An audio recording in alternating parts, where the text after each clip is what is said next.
Tiếp tục liên quan đến đối đầu Nga phương Tây, Hoa Kỳ vừa cho biết họ sẽ ngưng chia sẻ thông tin hạt nhân với Moscow theo hiệp ước New START. Trong khi đó, bất chấp cấm vận nghiệt ngã, sản lượng công nghiệp của Nga vẫn tăng. Ngoại trưởng Nga nói họ hiểu nhu cầu của châu Phi. Xung đột vẫn tiếp tục khi xe của người dân đang chạy ở thủ đô Kiev thì tên lửa rơi ngay trước mắt. Liên quan đến một cuộc xung đột khác trong không gian hậu Xô Viết, EU hy vọng Armenia và Azerbaijan có thể ký hiệp định hòa bình. Những thông tin đáng chú ý khác trên toàn cầu. Chủ tịch Trung Quốc yêu cầu các quan chức an ninh chuẩn bị cho những kịch bản xấu nhất. Mỹ hy vọng chủ tịch mới của WB sẽ ưu tiên hơn cho biến đổi khí hậu. Châu Á chật vật lấy lại đà tăng trưởng. Sri Lanka sẽ tiếp tục cắt giảm chi tiêu và tạo thêm việc làm. Như một phép màu, nhà leo núi Malaysia được cứu khỏi vùng tử thần trên đỉnh Everest. Nhà leo núi Nepal cõng 200 kg rác từ đỉnh Everest. Tất cả sẽ có trong chương trình Thời sự quốc tế ngay sau đây.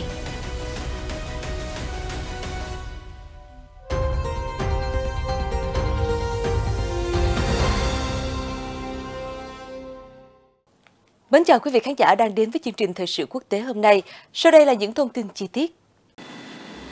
Hoa Kỳ vừa thông báo họ đã ngưng cung cấp cho Nga một số tin tức theo Hiệp ước Kiểm soát Vũ khí New START từ ngày 1 tháng 6, bao gồm cập nhật về vị trí tên lửa và bệ phóng để trả đũa cho những vi phạm của Moscow với hiệp định trên.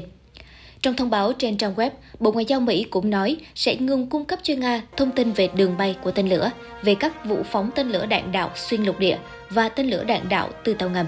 Tổng thống Vladimir Putin chưa chính thức rút Nga khỏi hiệp ước giới hạn kho vũ khí hạt nhân chiến lược được triển khai. Ngày 21 tháng 2, ông cho biết Nga sẽ đình chỉ tham gia. Điều này gây nguy hiểm cho hiệp ước cuối cùng, quy định kiểm soát vũ khí giữa hai nước.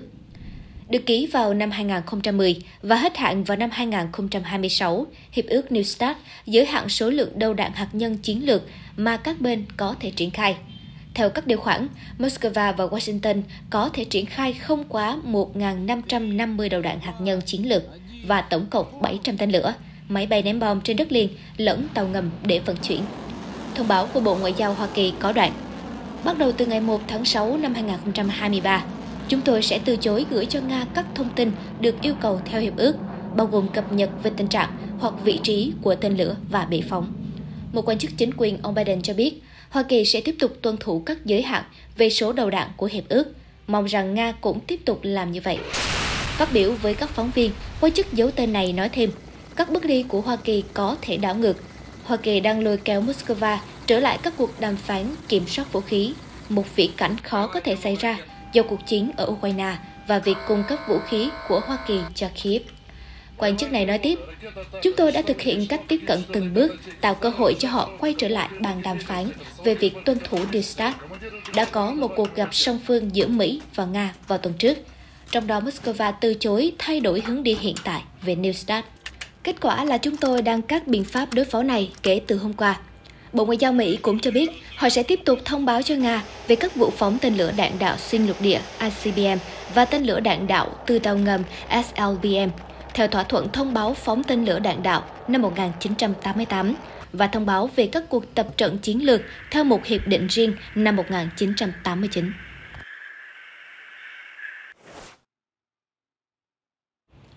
Theo thống kê mới nhất, sản lượng công nghiệp của Nga trong tháng 4 năm 2023 tăng 5,2% so với cùng kỳ năm trước. Dữ liệu của chính phủ cũng cho thấy sản lượng công nghiệp tăng 0,6% từ tháng 1 đến tháng 4 năm nay, khi Nga nỗ lực phục hồi trong giai đoạn ngành công nghiệp quay cuồng vì chịu tác động của các lệnh trừng phạt từ phương Tây. Chỉ số sản xuất công nghiệp của Nga đã giảm trong gần một năm kể từ khi cuộc chiến Ukraine nổ ra và phương Tây bắt đầu cấm vận. Mọi thứ bắt đầu thay đổi từ tháng 3 năm 2023 khi đã tăng trở lại 1,2%. Sự gia tăng trong tháng 4 phần lớn được thúc đẩy bởi ngành sản xuất hàng hóa và sản xuất vũ khí với 8%, trong khi sản xuất khoáng sản tăng 3,1%. Sản xuất than tăng 8,1% và khai thác quặng kim loại tăng 0,5%. Nhóm hàng kim loại đúc sẵn trừ máy móc là thiết bị có mức tăng cao nhất với 30%. Ngành máy tính, sản phẩm điện tử và sản phẩm quang học tăng 23,8%. thiết bị điện tăng 29,3%, trong khi phương tiện và thiết bị di chuyển tăng 11,7%, sản xuất đồ nội thất tăng 14,4%. Phát biểu trong chuyến thăm Mozambique, Ngoại trưởng Nga Sergei Lavrov cho biết châu Phi muốn có một vị trí công bằng trong trật tự thế giới đa cực và muốn có khả năng tận dụng nguồn tài nguyên thiên nhiên to lớn của mình. Nói chuyện với các quan chức Mozambique ở thủ đô Maputo, ông khẳng định, châu Phi không muốn quay trở lại thời thuộc địa. Lục địa đen muốn tận dụng tối đa các nguồn tài nguyên thiên nhiên mà họ sở hữu, không chỉ để buôn bán nguyên liệu thô đã được xuất khẩu trong nhiều thế kỷ, mà còn để tạo ra các sản phẩm có giá trị. Theo nhà ngoại giao hàng đầu của Nga, châu Phi cần nhận thức rõ hơn về bản sắc của mình và ngày càng kiên quyết đòi hỏi một vị trí bình đẳng trong trật tự thế giới đa cực. Điều này bao gồm sự đại diện công bằng và phù hợp của các quốc gia châu Phi trong Hội đồng Bảo an Liên Hợp Quốc, điều Nga luôn ủng hộ. Ông Lavrov đang có chuyến công du châu Phi để chuẩn bị cho hội nghị thượng đỉnh cấp cao Nga-châu Phi lần thứ 2 sẽ diễn ra tại Saint Petersburg vào tháng 7 tới. Theo Bộ trưởng Công trình Công cộng, Nhà ở và Tài nguyên nước của Mozambique là ông Carlos Mesquita, Tổng thống nước này Filipe Jacinto Nyusi, người mà Ngoại trưởng Lavrov vừa có cuộc hội đàm, đã hoan nghênh nỗ lực của Nga trong việc tổ chức hội nghị thượng đỉnh và bày tỏ sẵn sàng đóng góp vào việc thiết lập hòa bình và quan hệ láng giềng tốt đẹp giữa Nga với Ukraine.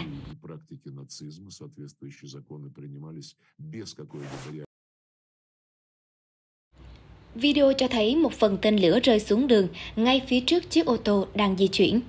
Trong vụ tập kích hôm 29 tháng 5, giới chức Ukraine khẳng định toàn bộ tên lửa Nga bị đánh chặn, nhưng một người đã bị thương ở quận trung tâm Bodiu và phải nhập viện, không ghi nhận thiệt hại lớn. Tổng tham mưu trưởng quân đội Ukraine, tướng Valery Zaluzny cho biết, Ukraine đã bắn hạ 11 tên lửa hành trình và tên lửa đạn đạo trong đợt tập kích Kyiv lần thứ 2 ngày 29 tháng 5. Theo vị tướng, các mục tiêu chính của Nga thường là kho chứa vũ khí phương Tây, cơ sở năng lượng và tòa nhà chính phủ ở Kyiv. Nga đang tăng cường không kích giữa lúc Ukraine chuẩn bị phản công, theo Reuters. Đáng chú ý, ngày 1 tháng 6, giới chức Kyiv thông báo Nga tiếp tục phóng tên lửa vào nhiều khu vực trong thành phố. Theo Reuters, hệ thống báo động không kích tại thủ đô Kyiv và các tỉnh phía đông Ukraine được kích hoạt trong gần 1 giờ vào rạng sáng ngày 1 tháng 6. Cơ quan quân sự thủ đô Kyiv thông báo tên lửa Nga nhắm vào quận Desnyansky ở ngoại ô phía đông và quận Dnipropetrovsk ở gần trung tâm thành phố. Thị trưởng Kyiv, ông Vitaly Klitschko cho hay một phòng khám bị đánh trúng, khiến ít nhất 3 người thiệt mạng và 9 người bị thương. Lực lượng khẩn cấp đã dập tắt đám cháy do mảnh tên lửa gây ra gần hiện trường. Bộ Quốc phòng Nga chưa bình luận về thông tin. Moscow nói luôn oanh kích chính xác và không nhắm vào mục tiêu dân sự. Chủ tịch Hội đồng châu Âu Charles Michel hôm 1 tháng 6 cho biết, ông hy vọng hội nghị thượng đỉnh châu Âu mở rộng ở Moldova sẽ tạo cơ hội cho Azerbaijan và Armenia thể hiện thiện chí tìm giải pháp cho cuộc xung đột. Hãng thông tấn TASS của Nga cho biết, ông Charles Michel, Thủ tướng Armenia Nikol Pashinyan và Tổng thống Azerbaijan Ilham Aliyev sẽ gặp nhau tại Brussels vào tháng 7 tới. Hai nước láng giềng khu vực Kafka đã tổ chức một số cuộc họp trong những tháng gần đây nhằm tìm cách giải quyết tranh chấp kéo dài hàng thập kỷ liên quan đến lãnh thổ Nagorno-Karabakh. Ông Michel nói trước hội nghị thượng đỉnh ở Moldova, tôi đã có cơ hội gặp cả hai nhà lãnh đạo của Armenia và Azerbaijan tại Brussels vài tuần trước. Chúng tôi đã đạt được một số tiến bộ và hy vọng hôm nay sẽ là dịp để xác nhận thiện chí chung nhằm bình thường hóa quan hệ giữa hai nước. Hãng thông tấn TASS cũng trích dẫn Thủ tướng Pashinyan nói rằng các bộ trưởng ngoại giao của Armenia và Azerbaijan sẽ gặp nhau tại Washington vào ngày 12 tháng 6. Tân Hoa Xã đưa tin, trong cuộc họp của Ủy ban An ninh Quốc gia Trung Quốc ngày 30 tháng 5, Chủ tịch Trung Quốc Tập Cận Bình đã kêu gọi các quan chức an ninh hàng đầu cần suy nghĩ về các tình huống xấu nhất và chuẩn bị vùng biển bão tố. Chủ tịch Tập Cận Bình phát biểu, các vấn đề an ninh quốc gia mà Trung Quốc đối mặt ngày càng tăng mức độ phức tạp và khó khăn. Nhà lãnh đạo nói rằng Trung Quốc cần đẩy nhanh việc hiện đại hóa hệ thống và năng lực an ninh quốc gia, trong đó cần tập trung vào nâng cao hiệu quả trong chiến đấu và vận hành thực tế. Ông kêu gọi thúc đẩy xây dựng hệ thống giám sát và cảnh báo sớm về rủi ro cho an ninh quốc gia, tăng cường giáo dục an ninh quốc gia, cải thiện việc quản lý dữ liệu và đảm bảo an ninh trí tuệ nhân tạo. Chủ tịch Tập Cận Bình lưu ý, Chúng ta phải suy nghĩ về tình huống xấu nhất, đồng thời sẵn sàng vượt qua các thử thách lớn về sóng to gió lớn, thậm chí là đối mặt vùng biển động nổi giông bão. Đây là lần đầu tiên ông Tập Cận Bình chủ trì cuộc họp Ủy ban An ninh Quốc gia kể từ khi đắc cử nhiệm kỳ 3 Tổng bí thư Đảng Cộng sản Trung Quốc. Ông đã đề xuất thành lập Ủy ban An ninh Quốc gia vào năm 2013 và đã đứng đầu ủy ban này kể từ đó. Những chỉ đạo cứng rắn mới nhất từ Chủ tịch Tập Cận Bình được đưa ra trong bối cảnh Trung Quốc đang đối mặt với nhiều vấn đề như căng thẳng trong quan hệ với Mỹ, mâu thuẫn với các nước phương Tây về xung đột ở Ukraine, trong khi nền kinh tế lớn thứ nhì thế giới cũng chứng kiến nhiều biến động hậu Covid-19. Bộ trưởng Tài chính Hoa Kỳ Janet Yellen vào hôm 1 tháng 6 nói với Chủ tịch sắp tới của Ngân hàng Thế giới là ông Ajay Banga rằng hãy cân bằng tài chính và huy động thêm vốn tư nhân cho các mục tiêu chống biến đổi khí hậu và phát triển toàn cầu. Trong cuộc gặp với ông Banga, trước khi cựu giám đốc điều hành Mastercard nhận chức tại Ngân hàng Thế giới, bà Yellen đã truyền đạt mong muốn mạnh mẽ của mình về việc Bộ Tài chính Mỹ tiếp tục hợp tác với ông nhằm giải quyết vấn đề biến đổi khí hậu và các thách thức toàn cầu khác, như tiếp tục thực hiện khuyến nghị từ báo cáo G20 năm ngoái về hợp tác với các ngân hàng phát triển đa phương để có thể mở ra thêm hàng trăm tỷ đô la Mỹ cho vay. Dưới thời người tiền nhiệm của ông Banga là ông David Malpass, các cổ đông của ngân hàng vào tháng 4 đã thông qua đợt thay đổi bảng cân đối kế toán để tăng cường cho vay thêm 50 tỷ đô la Mỹ trong 10 năm. Nhưng bà Yellen nhấn mạnh những cải cách để cho vay hơn nữa sẽ được thực hiện trên cơ sở cuốn chiếu trong những tháng tới. Bà cũng đề nghị Ngân hàng Thế giới cần hợp tác chặt chẽ hơn với các ngân hàng phát triển anh em khác trên toàn cầu. Trong thông báo của Bộ Tài chính Mỹ có đoạn, Bộ trưởng Yellen nhấn mạnh sự cần thiết phải hỗ trợ những nước nghèo nhất khi họ tiếp tục đối mặt với những cuộc khủng hoảng, ví dụ sụt giảm kinh tế vĩ mô toàn cầu hay cuộc chiến của Nga ở Ukraine. Ông Banga, 63 tuổi, được bầu với nhiệm kỳ 5 năm vào ngày 3 tháng 5. Được Tổng thống Hoa Kỳ Joe Biden đề cử, chuyên gia tài chính gốc Ấn Độ là ứng cử viên duy nhất cho vị trí này. Hoa Kỳ, cổ đông lớn nhất của Ngân hàng Thế giới WB, có truyền thống chọn một người Mỹ để điều hành, trong khi châu Âu chọn người đứng đầu Quỹ tiền tệ quốc tế IMF. Ông Banga, một công dân Hoa Kỳ từ năm 2007, sẽ bắt đầu vai trò mới của mình vào ngày 2 tháng 6. Trong một bài đăng chia tay, ông Malpass nhấn mạnh sự tăng trưởng trong lĩnh vực tài chính ủng hộ chống biến đổi khí hậu dành cho các nước đang phát triển trong nhiệm kỳ của mình, tăng hơn gấp đôi lên mức kỷ lục 32 tỷ đô la vào năm ngoái. Bên cạnh đó là 440 tỷ đô la Mỹ được Ngân hàng Thế giới huy động cho các cuộc khủng hoảng chồng chéo như là Covid-19, rồi cuộc chiến ở Ukraine, cú sốc giá lương thực và năng lượng, gián đoạn chuỗi cung ứng và bẫy nợ. Ông Malpass đã thúc đẩy minh bạch hoán nợ và tái cơ cấu nợ, đặc biệt là các khoản vay của Trung Quốc cho các nước nghèo. Ông cho biết nợ chính phủ càng lớn ở các nước nghèo, càng có nguy cơ làm mất đi sự năng động của kinh tế toàn cầu. Ông nói thêm, nếu không thay đổi, thế giới có thể sẽ phải đối mặt với một thời kỳ tăng trưởng chậm kéo dài và các nước đang phát triển sẽ bị ảnh hưởng nặng nhất. Các xí nghiệp ở những nền kinh tế lớn nhất châu Á đã tăng cường hoạt động trong tháng 5 khi vấn đề chuỗi cung ứng được giải quyết dần, nhưng nhu cầu tiêu dùng trên thế giới chậm lại vẫn là thách thức lớn đối với nhiều nhà xuất khẩu. Chỉ số nhà quản trị mua hàng PMI của Trung Quốc, Nhật Bản, Hàn Quốc, Việt Nam và Đài Loan vẫn tiếp tục yếu. Tình hình tại Ấn Độ tích cực hơn, chứng kiến tốc độ nhanh nhất kể từ tháng 10 năm 2020. Một dấu hiệu cho thấy là nhu cầu tiêu dùng nội địa cao đang hỗ trợ nền kinh tế lớn thứ 3 châu Á. Các chỉ số PMI phản ánh sự phục hồi không đồng đều sau đại dịch, đặc biệt là ở Trung Quốc, nền kinh tế lớn thứ 2 thế giới và làm che mờ triển vọng tăng trưởng ở khu vực. Ông Julian Evan Pritchard, nhà phân tích tại Capital Economics cho biết, các chỉ số PMI cho thấy sự phục hồi kinh tế của Trung Quốc vẫn đang diễn ra trong tháng 5, mặc dù với tốc độ chậm lại, hỗ trợ tài chính yếu đi từ chính phủ đã ảnh hưởng đến các hoạt động xây dựng. Tuy nhiên, sản xuất và dịch vụ vẫn đang đạt mức tăng khá, cho thấy GDP quý 2 có thể không tệ như nhiều người lo ngại. Chỉ số PMI của Trung Quốc đã tăng lên 50,9 trong tháng 5, từ 49,5 trong tháng 4. Trên 50 nghĩa là các hoạt động sản xuất đang đi lên. Tiến sĩ Wang Ye, nhà kinh tế cấp cao tại Caixin Insight Group nói, tăng trưởng kinh tế hiện tại của Trung Quốc thiếu động lực nội tại. Các thực thể thị trường thiếu niềm tin. Điều này cho thấy tầm quan trọng của việc mở rộng và phục hồi nhu cầu toàn cầu. Chỉ số PMI của Nhật Bản đã tăng lên 50,6 vào tháng 5. Lần đầu tiên chỉ số này vượt ngưỡng 50 kể từ tháng 10 năm 2022. Dẫu vậy, theo một báo cáo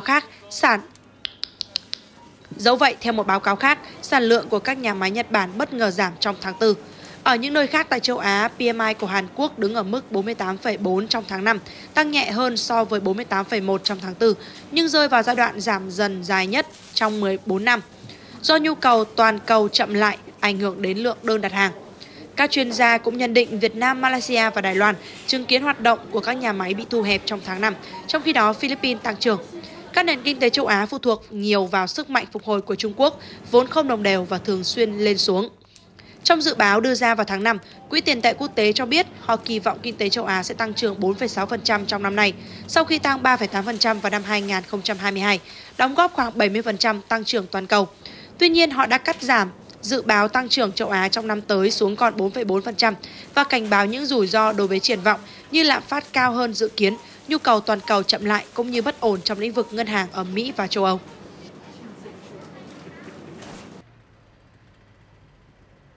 Sri Lanka sẽ nỗ lực để cắt giảm chi tiêu chính phủ, thúc đẩy đầu tư nước ngoài và tạo thêm việc làm.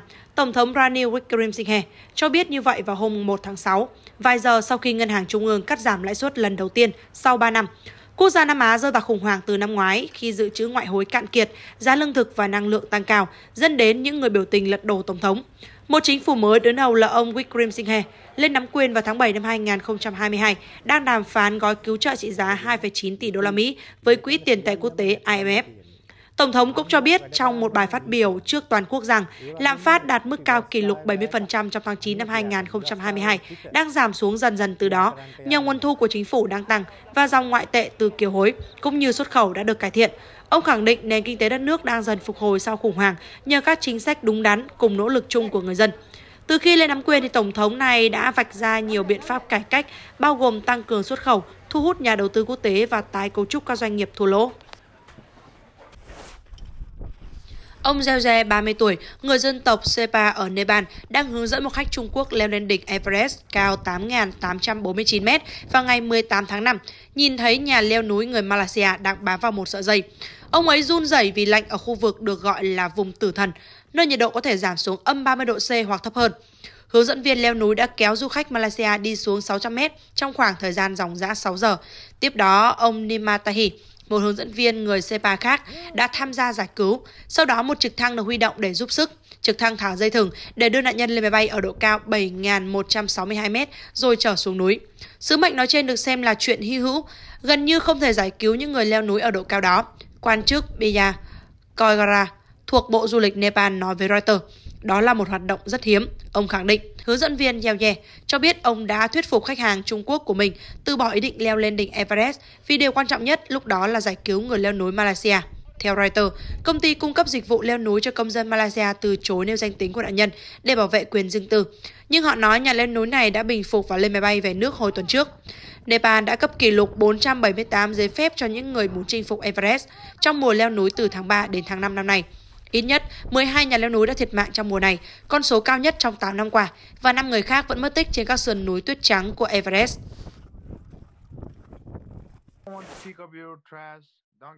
Cũng ở Nepal, nhà leo núi người kiêm hướng dẫn viên thám hiểm đỉnh Everest, ông Tenji, vào hôm 30 tháng 5 nói với Reuters rằng ông đã dọn dẹp khoảng 200 kg rác tại một khu cắm trại trên hành trình chinh phục nóc nhà thế giới. Trong một loạt bài đăng trên mạng xã hội, ông nhấn mạnh khối lượng khổng lồ của rác thải ở trạm dừng chân có tên Sarkar. Những món đồ bị vứt lại gồm túi ngủ, giày và thìa. Ông Tenji, người Sepa, cho rằng những người leo núi không nên đến đỉnh Everest nếu họ không sẵn sàng mang rác của mình về nhà. Nhà leo núi chia sẻ trên Instagram về nỗi buồn và thất vọng khi nhìn thấy lượng rác lớn bị vứt trên hành trình leo lên đỉnh núi tuyết. Tôi muốn đề nghị chính phủ trừng phạt những công ty bỏ rác trên núi. Đó là một vấn đề lớn mà tất cả chúng ta đang phải đối mặt. Ông viết, những người leo núi bắt buộc phải mang chất thải của họ từ trên núi để có thể nhận lại số tiền ký gửi 4.000 đô la mà chính phủ Nepal yêu cầu đặt cọc. Tuy vậy, quy định để ngăn xả rác này vẫn không hiệu quả do việc giám sát ở đường lên đỉnh Everest rất khó khăn. Các nhà chức trách đã thu gom 13 tấn rác từ Everest và một đỉnh núi khác gần đó trong năm nay như một phần của chiến dịch giữ cho những ngọn núi tuyết sạch sẽ. Hoạt động leo núi tạo ra nguồn thu nhập lớn cho Nepal. Quốc gia nghèo khó này đã cấp kỷ lục 478 giấy phép cho những người chinh phục Everest trong mùa leo núi từ tháng 3 đến tháng 5 năm nay, mỗi giấy phép trị giá 11.000 đô la. Chương trình thời sự quốc tế của chúng tôi đến đây là kết thúc. Chân thành cảm ơn quý vị khán giả đã quan tâm theo dõi. Mến chào tạm biệt và hẹn gặp lại quý vị trong những chương trình sau.